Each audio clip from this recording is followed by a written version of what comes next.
Drop year में मैंने biome के टारगेट बैच में एडमिशन लिया था। बायोम है सिर्फ मेडिकल प्रिपरेशन का संस्थान। परंपरा को कायम रखते हुए झारखंड के इतिहास में पहली बार नीट यूजी में 700 मार्क्स पार। तो अपने डॉक्टर बनने का सपना पूरा करें बायोम के साथ। बायोम किन्नू और नगरा टोली रांची।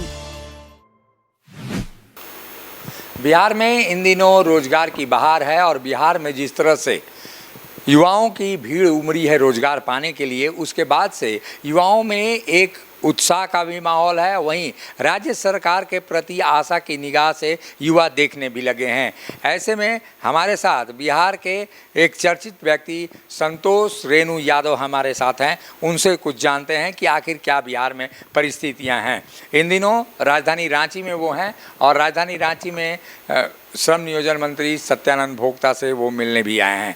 ऐसे में संतोष रेणु यादव हमारे साथ हैं। संतोष जी, बिहार में जो इन दिनों उत्साह दिखने को मिल रहा है, जो भीड़ उमड़ी है परीक्षा देने के लिए शिक्षक नियुक्ति में, ये क्या दर्शा रहा है और किस ओर इशारा बिहार का हो रहा है?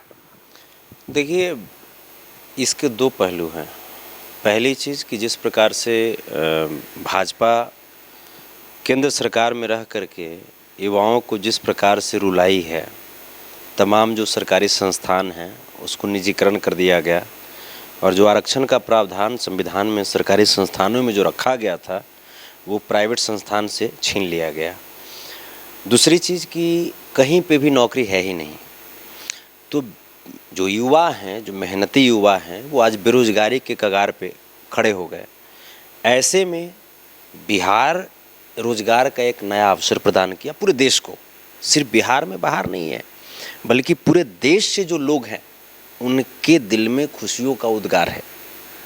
तो पूरे देश से लोग बिहार आए और बिहार की जो महागठबंधन की जो सरकार है, आदरणीय श्री तेजस्वी प्रसाद यादव जी की सरकार, आदरणीय श्री तेज प्रताप यादव जी की सरकार, आदरणीय श्री नीतीश कुमार जी की सरकार, जो परम आदरणीय लालू प्रसाद यादव जी की विचारधारा पर चल रही है, तो इस सरकार की ये बहुत ही अच्छी कार्य है और बड़प्पन है।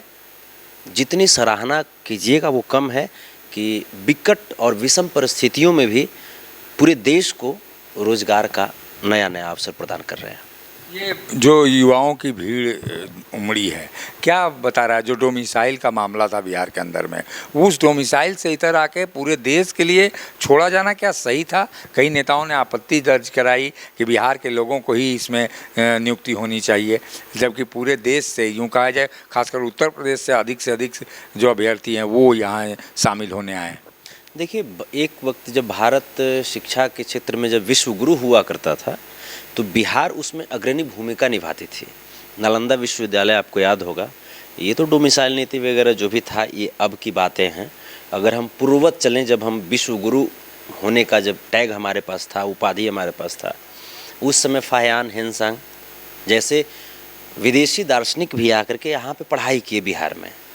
तो ये जो नीति जो है, जो अभी वर्तमान सरकार की जो नीति है, इस नीति का हम सम्मान करते हैं और तमाम जो देश के जो लोग हैं, जो खास करके बिहार को एक उपेक्षित निगाह से देखते थे, उनको उनके विचार बदलने का ये अवसर मिला और वो अपने विचार बदल रहे हैं, बिहार आ रहे हैं, बिहार को सराह रहे हैं और बिहार में काफ़ी एंजॉय कर रहे हैं। ये लालू प्रसाद यादव को सुप्रीम कोर्ट में जिस तरह से सीबीआई गई है और सीबीआई ने जिस तरह से आपत्ति दर्ज कराई है कि उनकी जमानत जो है वो रद्द होनी चाहिए, क्योंकि लालू प्रसाद यादव इन दिनों भाषणबाजी ज़्यादा कर रहे हैं, केंद्र सरकार के खिलाफ भी बोल रहे हैं।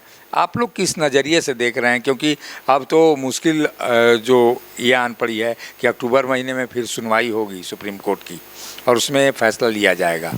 देखिए, सीबीआई, ईडी, तमाम जो एजेंसियां जो है, सरकारी एजेंसियां, ये केंद्र सरकार भाजपा की कठपुतली बन चुकी है और सीबीआई को ये ड्यूटी दिया गया, तोते हैं ना, ये तोते हैं केंद्र सरकार के, और इनको ये ड्यूटी दी गई है कि अपने विपक्षी नेताओं को जैसे हो सके वैसे तोड़ने का प्रयास करो, जो टूटे नहीं उनको बिल्कुल मरोड़ देने का प्रयास करो। अभी आपने देखा कि सुप्रीम कोर्ट में सीबीआई का दलील था कि लालू यादव जी बैडमिंटन खेल रहे हैं। मैं सीबीआई की विद्वान पदाधिकारियों से मैं पूछना चाहता हूं कि आप एक ब्यूरोक्रेट्स हैं और हमें लगता है कि उसका एक दायरा होता है, उसके अंदर रहें तो ज़्यादा बेहतर होगा, क्योंकि एक विचारधारा जो व्यक्ति, लालू प्रसाद यादव सिर्फ एक नेता नहीं है, लालू प्रसाद यादव एक विचारधारा है, समाजवादी विचारधारा के प्रमुख स्तंभ हैं, गरीबों के मसीहा हैं, वो व्यक्ति बैडमिंटन खेल रहे हैं, आपको सिर्फ इतना ही दिखाई पड़ रहा है? आप बहुत संकीर्ण माइंडेड हैं। लालू प्रसाद यादव जी ने दिखाया कि इस उम्र में भी वो युवाओं को प्रोत्साहित कर रहे हैं कि खेल के क्षेत्र में आप अपना रुचि दिखाइए। युवराज सिंह जी जब वर्ल्ड कप खेल रहे थे, उनको कैंसर हो गया था, उसके बावजूद उन्होंने भारत को वर्ल्ड कप जिताया। इसका मतलब आप क्या कहिएगा? तब तो सीबीआई युवराज सिंह पर भी तब तो तमाम तरह का आरोप लगा देगी। तो ये जो बात है, सीबीआई सिर्फ भाजपा की कठपुतली की तरह काम कर रही है, ये पूरे देश के 140 करोड़ की आबादी जान रहे हैं। और ऐसे गलत धारणाओं से हिंदुस्तान का जो छवि है वो विदेशों में धूमिल होता है, और ये सब भाजपाई लोग करने में काफ़ी मशहूर हैं। आप डीएसएस से भी जुड़े हुए हैं। डीएसएस के जो प्रमुख हैं तेज प्रताप यादव का भी इन दिनों एक वीडियो वायरल हो रहा है, जो गोपालगंज में एक व्यक्ति को गला दबाते हुए दिखाई दे रहे हैं। पूरा मामला क्या है आपका? आखिर इस तरह की अगर कार्य करेंगे तेज प्रताप, तो निश्चित रूप से लालू प्रसाद यादव की भी छवि को नुकसान पहुंचेगा। नहीं, देखिए, तो वही चीज़ है ना कि भाजपाइयों को एक होता है ना, मक्खी खोजे घाव और भाजपा खोजे दाव। अब दाव तो 2024 में मिलने वाला है नहीं। 140 करोड़ की जो आबादी है, उन्होंने बता दिया है कि अब मोहब्बत की बयार बहेगी, नफ़रत की जो दुकान है, नफ़रत की जो बाज़ार है, वो बंद होंगे। कर्नाटक से शुरुआत भी हो चुका है। तो ये भारत तोड़ो का जो विचार रखने वाले जो लोग हैं, वो भारत जोड़ो यात्रा से पराजित हो चुके हैं। अब उनको जब कोई मौका नहीं मिल रहा, तब तमाम चीज़ों को भाई भाई की थोड़ी सी माने जो मोहब्बत में जो होती है, अब उन बातों को तकरार करके ये अपना कुछ पॉलिटिकल रोटी सेकने का प्रयास कर रही है। तो ऐसी बात नहीं है। हमारी बात सुमंत जी से भी हुई है, जो गोपालगंज के हैं, और आदरणीय श्री तेज प्रताप यादव जी से भी हमारी बातचीत हुई। और अभी आज ही हम जा रहे हैं पटना, दोनों लोगों की मुलाकात भी होगी, बैठेंगे भी। ये तो आपस की चीज़ें हैं, ये कोई बात ही नहीं था। वो तो जैसे बारिश हो रहा था, उनका जैसे पाँव फिसला, हल्का सट गए, तो इसी में वो पकड़ के बोले कि अरे यार ताकत नहीं है तुम्हारे पास। तो बस इसी से अब तो आपने देखा होगा कि राहुल गांधी जी सिर्फ ऐसे किए, स्मृति ईरानी बोल देंगे फ्लाइंग किस दे रहे थे। तो भाजपाइयों को कोई भी एक बहाना चाहिए, क्योंकि भाजपा 2024 में सुपड़ा साफ होने वाला है। नरेंद्र मोदी जी पहले अपनी जमानत बचाने का प्लान कर लीजिए, क्योंकि वहाँ पे आपकी जमानत बचेगी या नहीं बचेगी ये आपको भी पता है, और 140 करोड़ की आबादी ने ठान लिया है। यानी कहा जाए ये राजनीतिक स्टंट। बिल्कुल ये सिर्फ आदरणीय तेज प्रताप यादव जी को, आदरणीय श्री लालू प्रसाद यादव जी के परिवार को, और जितने भी जो विपक्ष के जो नेता हैं, जो समाजवादी विचारधारा के नेता हैं, उनको सिर्फ बदनाम करने की जो साजिश होती है, उसी में से एक प्रकरण ये भी था भाजपाइयों के द्वारा।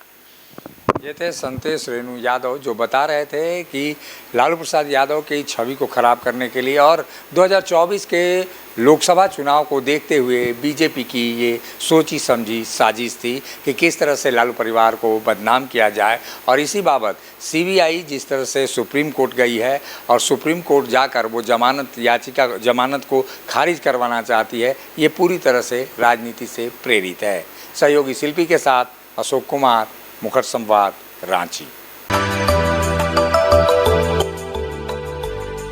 मिनी लंदन मैक्लुस्कीगंज प्रकृति की गोद में बसा ड्रीम डेस्टिनेशन आपका कर रहा है इंतजार। आइए अपने यादगार लम्हों को बिताइए ड्रीम डेस्टिनेशन में। राजधानी रांची से महज 50 किलोमीटर दूर आपका अपना ड्रीम डेस्टिनेशन।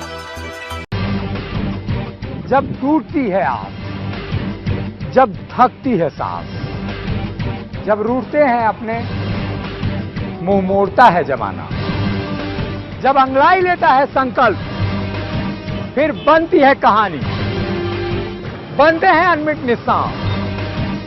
देखिए मेरे साथ संघर्ष की दास्तां।